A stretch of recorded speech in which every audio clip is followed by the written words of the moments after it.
நமது குணம் சொல்லியதே. நாட்கள் யாவுமே வசந்தங்கள் வீச வாழ்ந்திருப்போமே.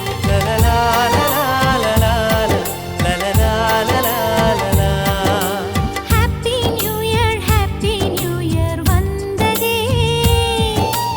அன்பை சொல்லி ஆசை உள்ளம் துள்ளுதே.